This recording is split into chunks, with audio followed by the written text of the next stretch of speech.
അഖിലിനെ പറ്റി തോന്നിയപ്പം എനിക്ക് മനസ്സിലായ ഒരു കാര്യം, ആളുകളെ മനസ്സിലാക്കാൻ നല്ല കഴിവുള്ള ഒരാളാണ്. 100%. അത് എങ്ങനെയാണ് അത് അങ്ങനെ ഒരു ഇത് ഡെവലപ്പ് ചെയ്തത്? അതെനിക്കറിയില്ല. എനിക്ക് ഭയങ്കരമായിട്ട് അത് ഞാൻ കഴിഞ്ഞ ദിവസം എൻ്റെ ഒരു അടുത്ത സുഹൃത്ത് എന്നെ വിളിച്ചപ്പോൾ ഞാൻ രാത്രി ഫോണിൽ കൂടെ പറഞ്ഞു, ഇനി ഞാനൊരു ഭയങ്കര അഭിനേതാവാണ് കേട്ടോ. അപ്പോൾ എന്ന് പറഞ്ഞാൽ എന്താ, എനിക്ക് ഒരാൾ എന്നിൽ നിന്ന് എന്താണോ എക്സ്പെക്റ്റ് ചെയ്യുന്നത് അതനുസരിച്ച് എനിക്ക് അവരോട് പെരുമാറാൻ പറ്റും. അന്നേരം പറഞ്ഞു, അപ്പോൾ ഫേക്കായിട്ടാണോ നിങ്ങൾ സംസാരിക്കുന്നത്? ഞാൻ പറഞ്ഞു, ഫേക്ക് എന്നല്ല ഞാൻ പറഞ്ഞതിൻ്റെ അർത്ഥം. ഇപ്പോൾ എനിക്കൊരു ഭയങ്കര വേദനയിൽ നിന്നാണ് ഞാൻ ഇവിടേക്ക് വരുന്നതെന്ന് വെച്ചോളൂ. നിങ്ങൾ എൻ്റെ ഒരു അടുത്ത സുഹൃത്താണ്, നിങ്ങൾ ഭയങ്കര ഹാപ്പി ആയിട്ടുള്ളൊരു കാര്യമാണ് എൻ്റെ അടുത്ത് പറയുന്നതെന്ന് വെച്ചോ. ആ ഹാപ്പി ആയിട്ടുള്ള മൊമെൻറ്റിനെ 1% പോലും എൻ്റെ വേദന എന്താണെന്ന് അറിയിക്കാതെ നിങ്ങളെ മാത്രം മനസ്സിലാക്കിയിട്ട് എനിക്ക് പെരുമാറാൻ പറ്റും.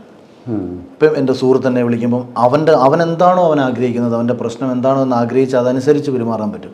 ഭാര്യയുടെ അടുത്തായാലും അതുകൊണ്ടാണ് എൻ്റെ ഫാമിലി ലൈഫ് വളരെ രസകരമായി പോകുന്നത്. മക്കളുടെ അടുത്തായാലും